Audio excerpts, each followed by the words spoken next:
Hello दोस्तों, स्वागत है आप सभी का एक बार फिर से हमारे चैनल पे। दोस्तों आशा करता हूँ आप सब अच्छे होंगे और हमारी स्टोरी को सुनकर काफ़ी एंजॉय कर रहे होंगे। दोस्तों आज की जो स्टोरी है वो हमारे एक सब्सक्राइबर प्राची ने भेजा है। तो thank you very much Prachi, अपनी स्टोरी हमें भेजने के लिए। और दोस्तों अगर आपके पास भी ऐसी कोई स्टोरी है और आप भी हमें अपनी स्टोरी भेजना चाहते हैं तो आप हमारे जीमेल आईडी पर भेज सकते हैं, जो कि डिस्क्रिप्शन बॉक्स में दिया गया है। दोस्तों आज की जो स्टोरी है वो आज से लगभग 7-8 साल पहले की है। प्राची नाम की लड़की होती है, वो अपने फैमिली के साथ रहती है। उसकी फैमिली में उसकी मम्मी पापा और उसके बड़ा भाई होता है। तो जो उसके पापा होते हैं वो नाइट शिफ्ट में जॉब कर रहे होते हैं, मतलब अपना जॉब करते हैं नाइट शिफ्ट में।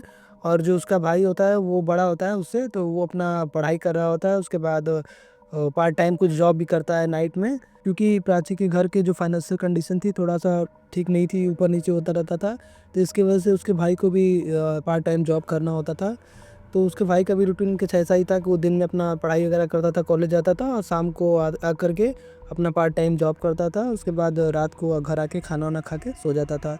तो कुछ इस तरह था उसके घर का सब लोगों का रूटीन। प्राची जो होती है वो अपने भाई से छोटी होती है। इस टाइम लगभग प्राची जो 5-6 क्लास में पढ़ रही होती है। एक दिन प्राची के घर वाले सारे लोग अपना रात के टाइम खाना वाना खा करके सोते हैं और प्राची भी अपना कमरे में सोती है।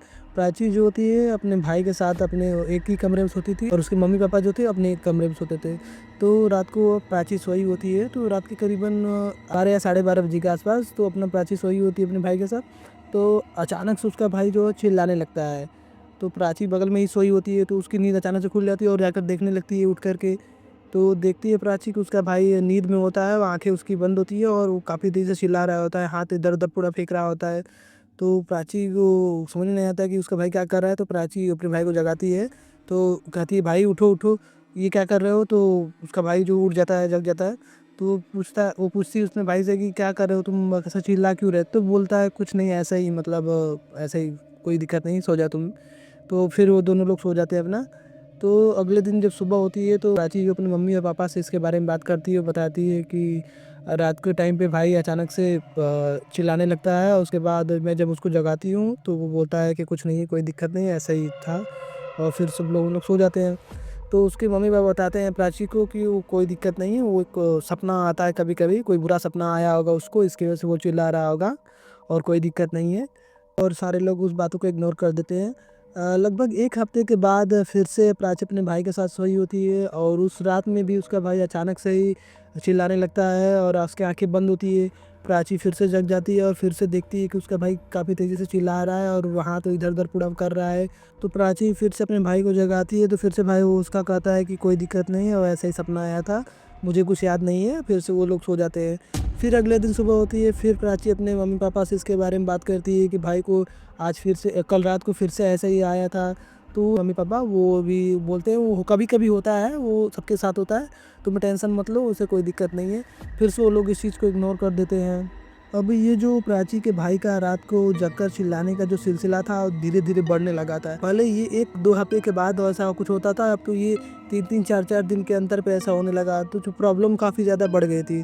तो जब इसके बारे में प्राची अपने मम्मी पापा से बात करती है तो वो लोग कहते हैं कि नहीं, ये तो दिक्कत है, इसे डॉक्टर को दिखाना होगा, क्योंकि इतनी ज़्यादा, मतलब सपने आना है, इतने ज़्यादा उसको ऐसा दिक्कत होना, कोई प्रॉब्लम है उसको, इतनी ज़्यादा रात को सपने आना उसके लिए ठीक नहीं है, उसे डॉक्टर को दिखाना होगा। तो उसके बाद उसके मम्मी पापा उसके भाई को डॉक्टर को दिखाने के लिए कहते हैं। तो उसका भाई कहता है अरे मैं ठीक हूँ, कोई दिक्कत नहीं है।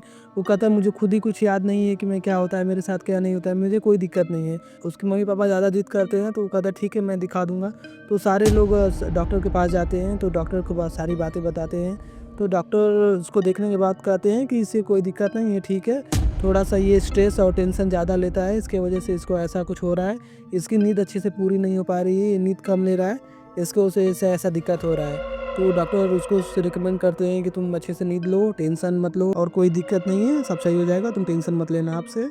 तो उसके मम्मी पापा भी होते हैं तो वो लोग भी मानते हैं कि हाँ हो सकता है, अब ये दिन भर अपना कॉलेज में पढ़ाई करता है और शाम को आकर पार्ट टाइम जॉब करता है, ये रेस्ट भी नहीं लेता है, और जो घर की फाइनेंशियल कंडीशन है तो उसके हिसाब से ये थोड़ा स्ट्रेस वाला चीज़ हो जाता है, सबके लिए वो नॉर्मल चीज़ है। तो वो लोग भी इस चीज़ को यही मानते हैं और उसे ज़्यादा टेंशन ना लेने के लिए कहते हैं। तो उसके बाद वो सारे लोग अपना घर चले जाते हैं। धीरे धीरे करके अब 6 साल बीत चुके हैं और उसके भाई का वो रात को चिल्लाने का सिलसिला वैसा ही बना रहता है। और प्राची जो होती है अब काफ़ी बड़ी हो चुकी है 6 साल के बाद। तो वो पहले जो क्या था कि जो उसके भाई के साथ ऐसा जो भी एक्टिविटीज़ होता था उसकी वजह से काफ़ी पहले डर जाती थी। वो अपने भाई की तरफ देखती नहीं थी, वो काफ़ी डरी रहती थी। लेकिन अब वो जैसे वो बड़ी हो गई है धीरे-धीरे करके वो अब उन चीज़ों को समझने लगी थी और उससे डरने नहीं और उससे उसका जो डर था पहले से काफ़ी कम हो गया था या यूँ कहें ख़त्म हो गया था। वो अब समझने लगी थी कि ऐसा कुछ होता है, पैरानॉर्मल एक्टिविटीज़ और भूत-प्रेत ये सब वो चीज़ को समझती थी कि नहीं ये सब क्या होता है, क्या नहीं होता है। तो वो पहले से काफ़ी बड़ी हो चुकी तो प्राची अब डिसाइड करती है कि वो अब जानकर ही रहेगी कि उसके भाई के साथ आखिरकार रात को होता क्या है? क्यों इतना रात को चिल्लाता रहता है, उसके साथ क्या होता है? अगली रात को प्राची फिर से अपने भाई के साथ सोई होती है तो रात के टाइम फिर से उसके भाई को अटैक आ जाता है। फिर से वो ऐसे ही चिल्लाने लगता है, हाथ वगैरह इधर-उधर पीटने लगता है। तो प्राची उठ जाती है उसके जब प्राची उठती है तो फिर देखती तो प्राची एक चीज़ नोटिस करती है कि भाई जो होता है सोया हुआ उसका भाई होता है उसके ठीक पीछे कोई उसे एक शैडो ब्लैक कलर की शैडो दिखाई देती है जिसे देखकर जो प्राची होती है काफ़ी ज़्यादा डर जाती है और वो भी अपने भाई के साथ चिल्लाने लगती है। तो उसके दोनों उन दोनों के चिल्लाने की आवाज़ सुनकर उसकी जो घर में मॉम सो रही होती हैं क्योंकि उसके फादर जो होते हैं तो अपना जॉब पे गए होता है, नाइट शिफ्ट होता है उनका, तो उसकी जो मॉम अकेली होती है तो वो उन लोगों का चिल्लाने की आवाज़ सुनती है तो वो भागती हुई उन लोगों के कमरे में आती है। जब उनकी मॉम उनके कमरे में आती है तो उसका जो भाई होता है फिर से नॉर्मल हो जाता है। तो प्राची होती है वो काफ़ी डरी होती है और और अपनी मम्मी को बताती है कि ऐसा-ऐसा कुछ हो रहा था, मैंने भाई के अभी पीछे एक ब्लैक कलर की शैडो देखे। तो उसकी मम्मी कहती है ऐसा कुछ नहीं होता है, तुम्हारा वहम होगा, ऐसा कुछ नहीं होता है। प्राची काफ़ी डर गई होती है तो उसकी माँ उसे कहती है कि ऐसा है कि तुम मेरे साथ मेरे कमरे में चलो सो जाओ और कल सुबह देखेंगे, कल सुबह बात करेंगे। तो प्राची वो अपने मॉम के साथ सोने के लिए चली जाती है और फिर अगले दिन सुबह होता है। प्राची अपनी मम्मी से कह रही होती है कि नहीं, नहीं मम्मी आप नहीं मान रही हैं, मैंने उसको देखा, मेरी बात सुनिए, आप भी देखिएगा। अगली रात को प्राची और उसकी मॉम रेडी होते हैं उसे देखने के लिए कि ऐसा कुछ कि क्या कोई परछाई वगैरह दिखाई देती है कि नहीं। तो रात के टाइम जैसे ही उसका भाई चिल्लाने लगता है तो वो दोनों लोग गेट खोल के रूम के अंदर इंटर करते हैं। तो वो लोग देखते हैं कि ऐसा कुछ नहीं होता है, केवल उसका भाई अपना चिल्ला रहा होता है और कोई उसको परछाई नहीं दिखाई देती है। तो वो लोग उसके भाई को अपने भाई को जगाकर फिर से शांत करते हैं। उसके बाद उसकी मॉम होती है जो प्राची से कहती है मैंने कहा था तुमको ना कि कोई नहीं है, तुम बेवजह परेशान हो रही थी, कोई भी परछाई तो नहीं दिखी है वहाँ पे हम लोगों को। तो प्राची को लगा कि हो सकता है ठीक है मेरा वही वो वहम होगा, मुझे ऐसे ही डर की वजह से दिख रहा होगा। तो फिर प्राची जो है अपने मॉम के कमरे में सोने के लिए चली जाती है। अब प्राची को लग रहा था कि शायद वो उसका वहम होगा तो उसके वजह से फिर से वो अपने भाई के साथ कमरे में सोने लगती है। हर दिन की तरह प्राची अपने भाई के कमरे में सोई होती है तो एक बार फिर से उसके भाई को अटैक आता है और वो चिल्लाने लगता है काफ़ी तेज़ी से। भाई की चिल्लाने की आवाज़ सुनकर प्राची फिर से जग जाती है और वो अपने भाई को देखती है। प्राची अपने भाई को देखने के बाद काफ़ी ज़्यादा हैरान हो जाती है क्योंकि वो देखती है कि उसका जो भाई होता है उसका जो वो चिल्ला रहा है लेकिन उसको जो एक्सप्रेशन था वो हँसने वाला था। उसके चेहरे का एक्सप्रेशन हँसने वाला था लेकिन उसकी जो आवाज़ है वो चिल्लाने जैसे निकल रही थी, जिसकी वजह से प्राची काफ़ी डर जाती है और भागकर अपनी माँ के कमरे में जाती है और अपनी मम्मी को जगाकर तुरंत लाती है। जब उसकी मम्मी आकर देखती हैं तो वो भी हैरान रह जाती हैं। देखती हैं कि उसका भाई वैसे ही चिल्ला रहा होता है लेकिन उसके चेहरे का रिएक्शन जो होता है वो हँसने जैसा होता है और ये दोनों लोग दरवाजे पे खड़े होते हैं, प्राची और प्राची की मम्मी। तो प्राची का भाई हँसते-हँसते उन दोनों को घूरने लगता है और पता नहीं किसी दूसरी लैंग्वेज में उन सबको कुछ कहने लगता है। एग्ज़ैक्ट उस लैंग्वेज का मतलब तो नहीं पता था उसको लेकिन प्राची बताती है कि उसके कहने का ऐसा मतलब ऐसा लग रहा था कि वो हम लोग को गाली दे रहा है किसी दूसरी भाषा में, लेकिन जो उसका टोन था, बोलने का तरीका था उससे लग रहा था वो कुछ हम लोग को गाली दे रहा है। और प्राची बता रही थी कि उसे देखने के बाद ऐसा लग रहा था कि ये उसका भाई नहीं कोई और है, या ऐसा लग रहा था उसके अंदर कोई आत्मा आ गई है जो वो बोल रही है। फिर कुछ देर बाद उसका भाई सो जाता है। इसके बाद फिर अगले दिन सुबह होती है तो उसका जो भाई होता है वो अपनी मम्मी से पूछता है कि क्या मैं रात को कुछ ऐसा कह रहा था, मुझे याद नहीं है। मम्मी कहती है नहीं कोई दिक्कत नहीं बेटा, कोई बात नहीं थी, तुम दवाई खा लिया करो, तुम वैसे ही तुम जो हर दिन के जो चिल्ला रहे थे वैसे चिल्ला रहे थे और कोई दिक्कत नहीं है, तुम अपना स्ट्रेस मत लिया करो और दवाई अपना टाइम पे खा लिया करो। ये सारी एक्टिविटीज़ देखने के बाद उसकी मम्मी डिसाइड करती हैं अब हमें किसी तांत्रिक को उसको दिखाना पड़ेगा। प्राची और प्राची के मॉम डैड जो होते हैं एक बगल की सोसाइटी में ही एक तांत्रिक रहते थे, उनसे कांटेक्ट करते हैं और उनको सारी बातें बताते हैं कि ऐसा-ऐसा बात है, मेरे बेटे के साथ ऐसा-ऐसा प्रॉब्लम हो रहा है। तो वो जो तांत्रिक होते हैं कहता है ठीक है कोई, मैं समझ गया, मैं आपके घर आऊँगा। तो अगले दिन वो जो तांत्रिक होते हैं उसके प्राची के घर आते हैं। तो उसके बाद जैसे ही वो तांत्रिक प्राची के घर में एंटर करते हैं तो वो बताते हैं कि घर में बहुत बुरी शक्ति है और वो इतनी ताकतवर है कि उसका मैं क्या कोई भी कुछ नहीं बिगाड़ सकता।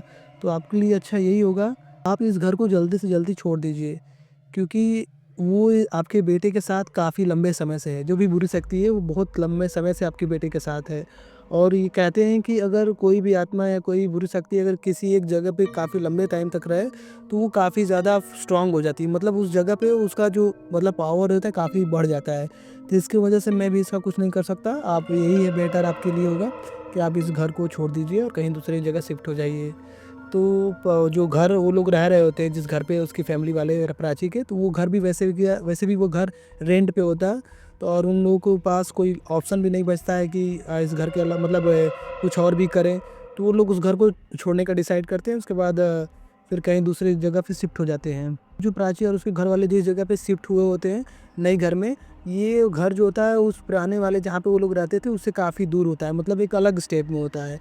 तो अब यहाँ पे ये लोग शिफ्ट हो जाते हैं, तो यहाँ पे अब 1 साल लगभग धीरे-धीरे बीत चुका है, सारी चीज़ें नॉर्मल थे। अब जो उसके भाई के साथ जो भी अटैक्स आ रहे थे, जो भी प्रॉब्लम हो रहा था, वो सब सही हो गया होता है। 1 साल बीत चुके हैं और उसके भाई को कोई वैसा कुछ प्रॉब्लम नहीं हो रहा होता है। सारे लोग खुश होते हैं कि चलो यार अच्छी बात है, हो सकता है उस घर में ऐसा कुछ रहा होगा जिसकी वजह से उसको ऐसा कुछ हो रहा था। अब क्योंकि अब यहाँ पे कुछ नहीं होता है, तो सारे लोग सही थे, सब लोग अपना रिलैक्स अपना सबका लाइफ चिल चल रहा था। अब जो प्राची वो अलग रूम में सोती थी और उसका जो भाई है वो अलग रूम में सोता था और जो उसके मॉम डैड थे वो अलग रूम में सोते थे। तो अपन सब अपने अलग-अलग रूम में सोते थे। एक दिन प्राची अपने कमरे में सोई होती है और सारे लोग मतलब अपने-अपने कमरे में सोए होते हैं। तो उस टाइम जो प्राची होती है वो सोई नहीं होती है, मतलब सोने के लिए अपने कमरे में गई होती है लेकिन वो जगी ही रहती है। तो वो नोटिस करती है कि जो उसके भाई का जो डोर है कमरे का वो खुलता है और उसको चलने की आवाज़ें सुनाई देती है। तो उसे लगता है कि हो सकता है उसका भाई बाहर गया है घर रूम से अपने, हो सकता है उसे प्यास-व्यास लगी हो किचन में गया होगा। तो वो ये नोटिस करती है कि उसके भाई को गए हुए काफ़ी देर हो जाती है, लेकिन वापस आने का उसे मतलब ऐसा कुछ नहीं फ़ील होता है कि उसका भाई वापस आया है। तो फिर अपने से वो बोल देती है हो सकता है अपना गया होगा, कुछ कर रहा होगा या फिर आ गया होगा, मैं नोटिस नहीं की होगी हो सकता है, उसे ऐसा लगता है। तो अपना लेटी होती है, अभी सोई नहीं होती है लेकिन वो। तो फिर प्राची को अचानक से ऐसा फ़ील होता है कि उसके पीछे कोई ऐसा मतलब है। जैसे प्राची अपने बेड पे लेटी हुई है या तो उसके सर के पीछे कोई है, ऐसा उसको फ़ील होता है। और जब वो ध्यान देती है मतलब आँखें उसकी बंद होती है लेकिन जगी होती है। तो फिर वो ध्यान देती है तो उसे ऐसा लगता है कि पीछे से उसके किसी के साँस लेने की आवाज़ सुनाई दे रही है। जैसे कोई मतलब है काफ़ी तेज़ी से साँस ले रहा है, लंबा-लंबा साँस ले रहा है, ऐसा कुछ। तो ये देखकर प्राची काफ़ी डर जाती है। तो उसका हिम्मत नहीं हो रहा है कि वो पीछे से अपने मुड़ सिर को घुमा कर पीछे देखे कि क्या है उसके पीछे। तो हिम्मत करके थोड़ा प्राची अपना सिर घुमाकर जैसे ही पीछे देखती है, वो क्या देखती है? वो देखती है कि उसका जो भाई होता है उसके पीछे खड़ा होता है और प्राची को घूर रहा होता है। और जो उसके खड़े होने का पोजीशन था वो अपना गर्दन ऐसे टेढ़ा करके प्राची को काफ़ी मतलब तेज़ी से घूर रहा होता है। प्राची को अपने भाई को देखने के बाद उसका बॉडी पूरी तरह सुन्न हो जाता है। ऐसा लगता है कि उसकी बॉडी पूरी पैरालाइज़ हो चुकी है। वो चिल्लाना चाहती है लेकिन उसे मुँह से आवाज़ नहीं आ रहा है, उसका हाथ-पैर नहीं काम कर रहा है, वो पूरा जकड़ गया है ऐसा लगता है। और उसे समझ में नहीं आ रहा है कि ये सब क्या होने लगा फिर से। वो सोच रही है कि अभी इतना सब सही चल रहा था, उसका भाई अच्छा हो गया था, फिर उसके साथ ऐसा है फिर से होने लगा। वो अपने मॉम-डैड को बुला रही है लेकिन उसके मुँह से आवाज़ नहीं निकल रहा है। तो प्राची क्या करती है कि उसका बॉडी तो काम नहीं कर रहा होता तो अपने मन में ही कुछ मंत्र थे भगवान के जैसे कि वो अपना रटने लगती है, याद कर लेने। तो धीरे-धीरे क्या होता है उसका जो बॉडी होता है ना जैसे जकड़ा हुआ वो थोड़ा ढीला होने लगता है। ऐसा लगता है कि वो फ्री थोड़ी फ़ील कर रही है। तो उसके बाद जैसे वो उसका बॉडी फ़ील कर मतलब फ्री फ़ील करता है, वो काफ़ी तेज़ी से भागते हुए अपने मॉम-डैड के कमरे की तरफ भागती है। वहाँ पे जाके उनका दरवाज़ा खटखटाने लगती है, तो उनके उसके मॉम-डैड जो होते हैं दरवाज़ा खोलते हैं। क्या बात है? तो वो प्राची घबराते हुए सारा बात बताती है कि उसके भाई के साथ वही सब होने लगा, फिर से भाई को अटैक्स आने लगे। तो उसके मॉम-डैड भी भागते हुए उस कमरे में आते हैं, तो वो देखते हैं कि जो उसका भाई होता है, वो अब नॉर्मल हो चुका है और वो बैठकर रो रहा था काफ़ी तेज़ी से। तो वो लोग उसके पास जाते हैं, पूछते हैं क्या बात है? तो वो कुछ नहीं बताता है, वो केवल रो रहा होता है और बताता है कि मैं अपने कमरे में सो रहा था, मैं यहाँ पे कैसे आ गया मुझे पता नहीं है। वो बताता है कि उसका सर काफ़ी तेज़ी से दर्द कर रहा है, उसका मतलब उसे बहुत ज़्यादा पेन फ़ील हो रहा है। ऐसा लग रहा है कि पूरे बॉडी में उसका दर्द कर रहा है, पूरा सर दर्द कर रहा है और वो अपना हाथ ऐसे दिखाता है, जिसके हाथ पे दिखाता है कि खरोंचने का निशान है। ऐसा लग रहा था कि उसने अपने हाथों से खुद को ही खरोंचा हो। तो ये सब देखकर उसकी प्राची और उसकी मॉम-डैड को काफ़ी बुरा लगता है। अब उसके फैमिली वालों को उसके भाई की हालत देखी नहीं जा रही थी। अगले दिन वो लोग फिर से उस तांत्रिक को कांटेक्ट करने का कोशिश करते हैं। तो अब क्या था कि वो लोग उस पुराने वाले घर से काफ़ी दूर आ चुके थे, तो उस तांत्रिक से उनका कांटेक्ट नहीं हो पाता है। इसके बाद उसकी फैमिली वाले आस-पास पता करते हैं तो उन्हें एक पंडित जी मिलते हैं, तो वो लोग उस पंडित जी के पास जाते हैं और वो सारी बातें बताते हैं।